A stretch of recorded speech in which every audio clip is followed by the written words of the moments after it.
Rebonjour Georges. Rebonjour Babacar, rebonjour à toutes et à tous.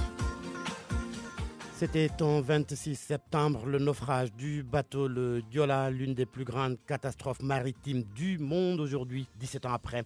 L'on se rappelle les 1863 victimes dans ce 7 heures large fenêtre sur ce naufrage dont les responsabilités ne sont toujours pas situées. Les pupilles de la nation, les conséquences psychologiques du drame. À suivre aussi un rescapé qui raconte cette nuit tragique du 26 septembre 2002. Inauguration de la mosquée Massalikoul d'Inan, J-1 hier, le calife général des Mourides a reçu la visite de maître Abdoulaye Wade. Ben Foul pour l'ancien président et secrétaire général national du Parti démocratique sénégalais. C'est encore frais dans les mémoires, le naufrage du bateau le Diola le 26 septembre 2002. Cela fait 17 ans aujourd'hui. Le drame avait fait 1863 morts, chiffre officiel près de 2000 selon certains. Et il s'agit de la plus grande catastrophe maritime civile mondiale et malgré les conclusions du rapport déposé le 4 novembre 2002 par la commission technique instituée par l'État du Sénégal, l'enquête judiciaire et les sanctions infligées à certaines autorités, le parquet général de Dakar a classé le dossier sans suite le 7 août 2005 en raison du décès du commandant du navire, le capitaine Issa Diarra à l'époque. Il y avait des rescapés, l'un d'entre eux parle et raconte comment il a vécu le naufrage. Joseph Diédiou confie qu'il doit sa survie aux éclairs qui lui ont servi de boussole pour s'extraire de l'épave. Joseph Diédiou vit à Ziguinchor, il est au micro de Lamine Ba. Moi personnellement j'étais dans le restaurant, donc il y avait un concert qui était là-bas. Donc c'était plein à craquer et comme je l'avais dit, donc on ne s'attendait pas à ça. Comme il y avait la pluie, donc le bateau a commencé à s'incliner vers la gauche. Je faisais partie des gens qui rassuraient les autres que c'est normal, donc c'est l'effet des vagues. Donc le bateau quand il a incliné vers la gauche, il n'est jamais revenu, donc ça partait de mal en pis. Et moi, le bateau même s'est retourné. Moi, j'étais dans le bateau parce que je ne m'attendais pas à ça. J'étais sidéré, je ne pouvais pas. Heureusement que j'avais gardé le sang-froid. Ça, je ne sais pas comment ça s'est arrivé. Et raison pour laquelle moi, avant que je ne sorte, ça s'est trouvé que le bateau s'est déjà renversé. Comment tu as fait pour sortir? C'était au niveau des igloos, parce qu'au niveau du restaurant, il y avait des igloos aussi, une fenêtre. Donc, sur l'effet des éclairs, j'ai vu qu'il y avait la lumière, il y avait un gars qui m'avait devancé. J'ai suivi. Moi, il restait un peu que je n'allais pas sortir. Parce que quand j'ai essayé de sortir avec quelqu'un qui m'a pris par les pieds, donc c'était un combat. Je me suis débattu jusqu'à ce que le gars qui a pris mes pieds a cédé. Donc, imaginez, c'était fait moi qui voulait sortir et le gars me prenait par les pieds.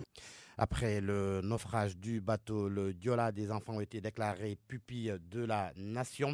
722 ne vont plus bénéficier d'une allocation d'ici le prochain anniversaire du naufrage. Ils auront atteint la majorité selon le directeur général de l'Office national des pupilles de la nation, Papa Balagué. 17 ans après le naufrage du bateau le Diola, l'Office national des pupilles de la nation tire un bilan satisfaisant de ses activités. Selon le Dr Mamadou Saliou Diallo, directeur général de l'ONPN, avec un budget de 600 millions de francs CFA, une bonne prise en charge des orphelins déclarés pupilles de la nation a pu être possible. Il y a des accompagnements qui sont faits pour les enfants qui réussissent au baccalauréat ou au BFM. Qui réussissent au baccalauréat, on leur offre un ordinateur plus une enveloppe de 100 000 francs. Également, les enfants qui réussissent au BFM obtiennent un kit scolaire que nous achetons plus un chèque de 50 000 francs. Ça, c'est sur le plan scolaire. Sur le plan social, il y a une bourse, une allocation qui est remise à chaque pupille par mois. Cette allocation-là, elle était de 20 000 francs en 2012. Aujourd'hui, nous sommes à 50 000 francs, ce qui veut dire donc une augmentation presque de 150%. À un an de l'âge de la majorité requise, 18 ans, Mamadou Saliou Diallo annonce que les allocations versées aux orphelins du Diola se verront retirées. Jusqu'à l'âge de 18 ans, l'enfant peut bénéficier de l'allocation. Après 18 ans, l'enfant ne peut plus bénéficier de cette allocation. Donc, tous les naufragés du bateau le Diola ne vont plus bénéficier de l'allocation parce que le naufrage aura fait déjà 18 ans. Près de 722 enfants déclarés pupilles de la nation à la suite du naufrage du bateau Le Joola en 2002. L'accompagnement sur le plan sanitaire et pédagogique vont être maintenus. Pour autant, les conséquences psychologiques du drame sur la santé et la longévité des proches des victimes décédées, leur décès serait-il lié au traumatisme chronique qu'ils ont vécu? Le rapprochement semble en tous les cas établir une évidence. Voyons tout cela avec Lamine Bach. C'est passé peut-être inaperçu, mais 17 ans après le drame, force est de constater que beaucoup de proches des victimes du naufrage ne sont plus de ce bas monde, sans doute emportés par le traumatisme chronique qu'ils ont connu. Le chagrin indigeste vécu durant ces 17 ans a-t-il eu raison de l'état de santé de la plupart des proches des disparus dans le naufrage? Tout porte à le croire, compte tenu du nombre important de décès enregistrés parmi les proches des naufragés. Si l'on se fie à des estimations qui nous sont livrées par le porte-parole national du collectif des familles des victimes, chaque famille des 1800 victimes a enregistré au moins un proche décédé. L'analyse d'un psychologue que nous avons consulté sous le couvert de l'anonymat nous amène à comprendre qu'on ne saurait dissocier les causes de ces décès au traumatisme qu'ils ont vécu suite à la perte d'un être cher. On ne dispose pas de statistiques précises sur le nombre exact de personnes identifiées dans ce lot, mais une source au sein du directoire national du Joola nous a confié que la réflexion est en cours pour mener ce travail de fouille en vue d'étudier la corrélation directe entre ces décès et le traumatisme causé par le drame du Joola. Si cette évidence venait à s'établir, étayée par des études à l'appui, l'on serait en droit de s'interroger sur le sérieux du travail d'assistance et de suivi psychologique qui a été apporté par les autorités à ses proches des victimes du naufrage. Cet aspect, certes englouti dans la revendication et entré au suivi psychosocial des proches des victimes, semble occulté par la question du renflouement de l'épave et la construction du musée mémorial du bateau Le Joola, ce que certains proches de disparus trouvent inadmissible. Le non-éclatement de la vérité sur cette affaire, associé à l'absence de toute perspective sociale et économique pour ces proches, participe à la dégradation de leur état de santé. La responsabilité indiquerait qu'une étude soit diligentée par qui de droit dans ce sens pour en établir la corrélation ou pas. Ça aiderait à comprendre, si besoin en est, le type de réponse à y apporter. Lamine Ba, Ziguinchor, Radio Futur Média. Et pour boucler sur ce dossier, notez que plusieurs cérémonies commémoratives sont prévues ce matin à Ziguinchor et à Dakar. RFM, la radio de toute l'actualité. L'inauguration de la grande mosquée Massalikul Jinan. L'événement est prévu demain, vendredi 27 septembre. Hier, l'ancien président de la République, Abdoulaye Wade, était à la résidence Khadim Rassoul de Koloban. Une visite mouvementée du secrétaire général national du Parti démocratique sénégalais, des inconditionnels et autres militants du Parti démocratique sénégalais qui ont voulu coûte que coûte voir Maître Abdoulaye Wade ont perturbé son déplacement chez le khalife général des Mourites. Le reportage de Omar Mbow. C'est vers les coups de 18h30 qu'on a aperçu le pape d'Issopi dressant une foule énorme derrière lui. Un accueil au sein de la résidence Khadim Rassoul mouvementé. Pour voir l'ancien président de la République, les militants sont prêts à faire face à des coups de matraque.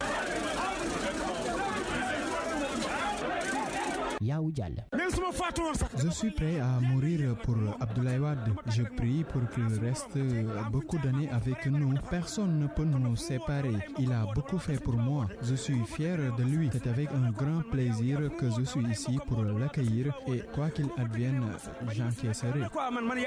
Certains emportent tout ce qu'ils trouvent sur leur chemin. Même les vitres de la salle où se trouve le calife et Abdoulaye Wade ne sont pas épargnées.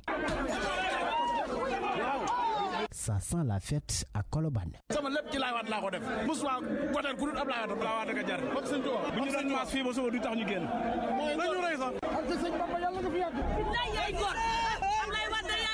La rencontre entre Serigne Mountakha Mbacké et Abdoulaye Wade n'a duré qu'une demi-heure environ. À sa sortie, le pape d'Issopi monte à bord d'un véhicule 8x8 de couleur blanche, direction chez lui, sans laisser un mot à la presse. Et l'image qui a marqué les esprits hier, Serigne Mountakha Mbacké, l'archevêque de Dakar. Monseigneur Benjamin Ndiaye Babacar était chez le khalife général des Mourides. Oui, le chef de l'église sénégalaise, ses propos devant Serigne Mountakha.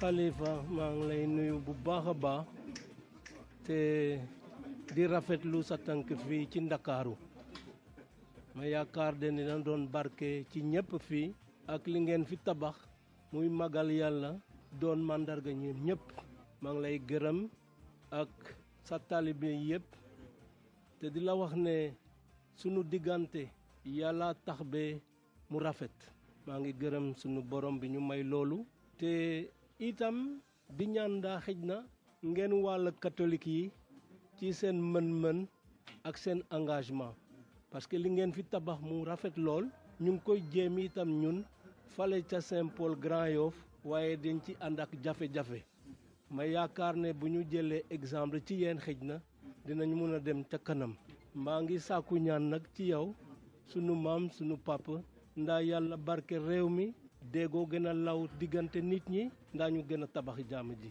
jaajëf sëriñ bi jaajëf. Monseigneur Benjamin Ndiaye devant le khalife général des Mourides hier à la résidence Serigne Touba de Colobane. 7h10 RFM matin, les titres sport Malal Junior Diagne. Tournoi de qualification olympique au JO de 2020, le Cameroun déclare forfait.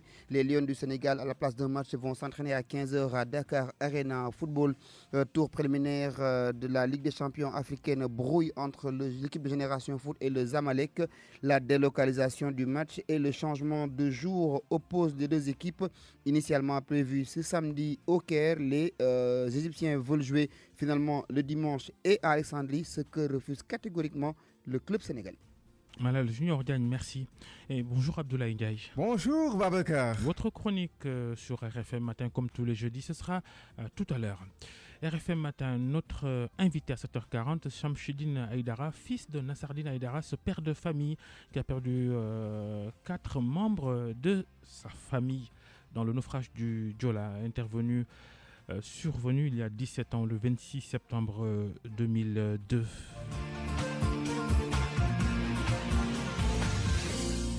Bientôt 7h12 et bon début de journée à tous. Et maintenant la culture. Anna Rocha. Bonjour à tous. Le lac de Guiers a fait l'objet d'un poème. L'auteur est un producteur agricole, Adjumobo. Il habite le village de Par dans la commune de Ranre et appelle à la sauvegarde de la ressource naturelle qu'est l'eau. Malgré la pollution, le légendaire cours d'eau continue d'attirer des visiteurs. La correspondance de Nabissila. Toi, eau usée végétaux aquatiques, dis-moi, ô lac de Guiers, mon ami angoissé, est-il juste de te laisser dans cet état? Par ce poème lyrique, Adjumobo, producteur du Waalo, passe par la culture pour appeler au secours du lac de Guiers. Je suis né dans les berges du lac de Guiers et je me suis dit que le lac est agressé de toutes parts. Aujourd'hui, c'est les végétaux aquatiques envahissants qui sont maîtres au niveau du lac de Guiers. Ajoutez-y les eaux usées ou industrielles et diffuses. Quand tu vois des poissons morts flottant au large, il y a des inquiétudes quant à la ressource. Préserver son mythique environnement est un devoir culturel pour cet habitant du village de Parc qui appelle l'État à débarrasser du lac de Guiers les plantes aquatiques envahissantes. L'obstruction au niveau des points d'abreuvage, d'alimentation, les végétaux aquatiques envahissants qui sont là, qui étouffent tout l'espace. Il n'y a même plus de pêche, plus rien. Finalement, si on laisse le lac de Guiers avec tous ces aléas et qu'on ne crie pas et qu'on ne travaille pas pour quand même le rendre toujours licite, on va perdre cette ressource. Mais même sur la qualité de l'eau. Au-delà de la fonction écologique et d'alimentation en eau potable de Dakar, le lac de Guiers a des vertus mystiques bien connues par certains qui n'hésitent pas à faire le déplacement pour un bain purificateur. Dans l'agenda ce jeudi, la conférence de presse conjointe du Musée des civilisations noires et de l'Académie des beaux-arts de l'Université de Shanghai. La conférence sera suivie du vernissage de la grande exposition dédiée au premier anniversaire du Musée des civilisations noires. Merci d'avoir suivi. À demain pour de nouvelles actualités culturelles dans RFM Matin. Merci Anna Rocha. RFM Matin, 7h14. RFM Matin. RFM Matin. L'émission qui réveille le Sénégal. La chronique d'Abdoulaye Ndiaye. Chronique politique cette semaine pour vous. Retour aux idées et valeurs de gauche. Ce souhait formulé lors du récent hommage rendu à Amath Dansokho, c'est donc l'objet de votre réflexion. On ne pouvait en effet que se réjouir de l'hommage rendu à l'homme Amath Dansokho au parcours politique qui en fait une figure emblématique des combats d'émancipation démocratique dans notre pays au cours de ces 50 dernières années. Que cet hommage ait été pour une intelligentsia politique des intellectuels l'occasion d'exhumer, voire prôner un retour aux valeurs et idéologies des partis de la gauche sénégalaise, quoi de plus normal? À la seule différence que l'idée a souvent été ressassée et que depuis le temps qu'on en parle, elle peut sembler être un vœu pied aux allures de chimère. Cela du fait d'un enfouissement de ces mêmes partis de gauche longtemps dans des alliances de pouvoir ou de quête de celui-ci. C'est à ce jeu que certains parmi eux ont fini par perdre leur identité et leur âme militante d'éveil de conscience qui les caractérisait. C'est le lieu de rappeler ici que le discours de gauche chez nous s'est toujours apparenté à du progressisme social, aux grandes conquêtes populaires, surtout politiques et syndicales, ce qui ne manquait pas de faire émerger de grands leaders. Le constat aujourd'hui est à l'effritement d'un tel discours et avec lui, toutes les formes de catéchisme idéologique longtemps portées par nos nostalgiques d'un temps qui n'est plus. Paraphrasant le chercheur américain sur la fin de l'histoire, sans donner raison à ses thèses, on peut s'interroger sur ce qui peut bien rester de cette gauche nationale, de ses rapports avec sa propre évolution. Tenter d'y répondre, c'est reconnaître les mutations politiques subies par ses principaux responsables. Ces mutations tiennent d'un affaiblissement dans la représentation, d'échecs politiques répétés qui ont permis de mesurer leur part d'influence sur les masses électorales au profit de tenants d'un discours teinté de populisme. Il n'est resté alors à cette gauche qu'un choix collaborationniste, en contribuant à la première alternance démocratique en 2000. Mais ses membres n'en furent que des acteurs figurants qui n'avaient conclu ni programme de gouvernement ni partage d'un projet de société avec les nouveaux arrivants aux affaires. La suite de cette séquence politique, on la connaît. Des ruptures, le maintien de dissidents d'une gauche divisée dans le gouvernement comme simple adjuvant et le départ de beaucoup d'autres dits de gauche parmi les plus représentatifs. Ces derniers finissent par retrouver leur rôle naturel de farouche opposant au régime de cette première alternance. C'est dire qu'un rassemblement qui magnifie les actes et l'héritage légué par l'ancien secrétaire général du PIT peut constituer un moment symbole pour exprimer le souhait d'un retour aux idées de gauche, mais difficile pourrait bien être le chemin de sa réalisation. Abdoulaye Ndiaye pour RFM Matin. Merci. À jeudi pour une nouvelle chronique RFM Matin, 7h17, la revue de presse. C'est maintenant, c'est Mohamed Ali Mouba et des pages souvenirs dans les journaux ce matin. Oui, il y a 17 ans, jour pour jour, sombrait le Joola au large de la Gambie. Une catastrophe maritime sans précédent qui a fait plus de 2000 morts. 17 ans donc après, retour sur une catastrophe sans auteur ni châtiment, comme le signale proprement Vox Populi. L'État reconnaît sa responsabilité mais ne sanctionne personne. Les familles attendent que justice soit faite. Le quotidien qui fait état de naufrage constate que la commémoration est réduite au strict minimum. Les familles des victimes abandonnées à elles-mêmes, le chef de l'État, une fois de plus, absent du territoire national. Le très officiel Le Soleil se contente d'ailleurs d'un tout petit titre rappel avec le titre suivant, le Joola, il y a 17 ans. Plus de 2000 décès parmi les parents des victimes, remarque pour sa part le journal Les Échos. Une centaine de pupilles actuellement, il y en aura plus presque dans 2 ans.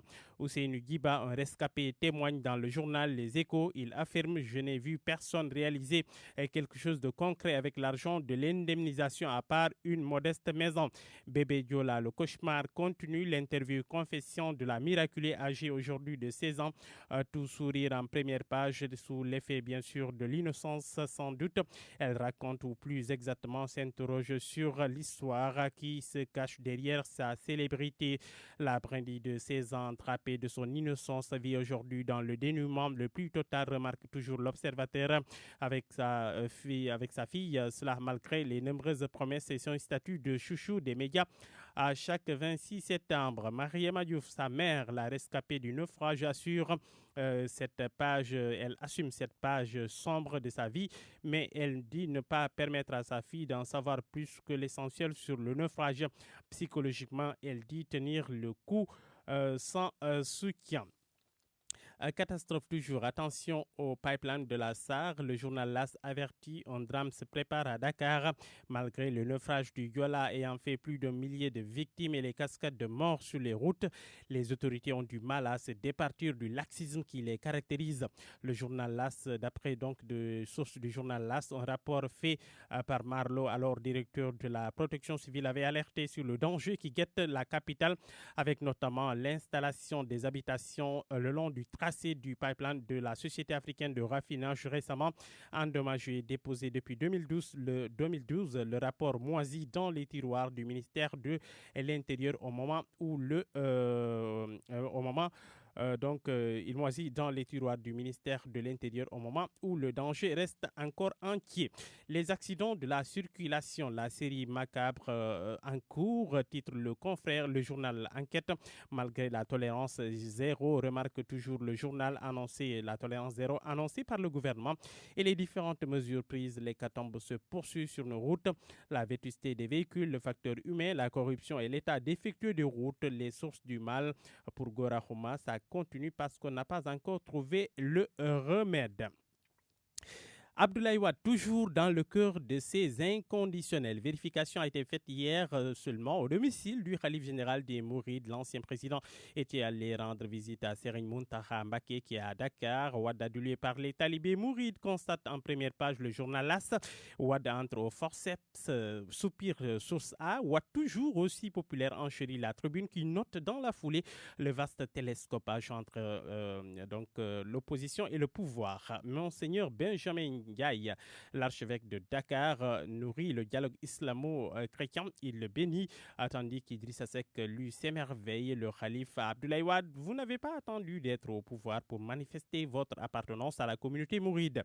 Monseigneur Benjamin Ndiaye prie pour que la communauté mouride inspire les catholiques parce que, dit-il, ça fait longtemps qu'ils essaient de faire de même à l'église Saint-Paul de Grand-Yoff. Macky Sall arrive ce soir. Moustapha Niasse attendu à Dakar.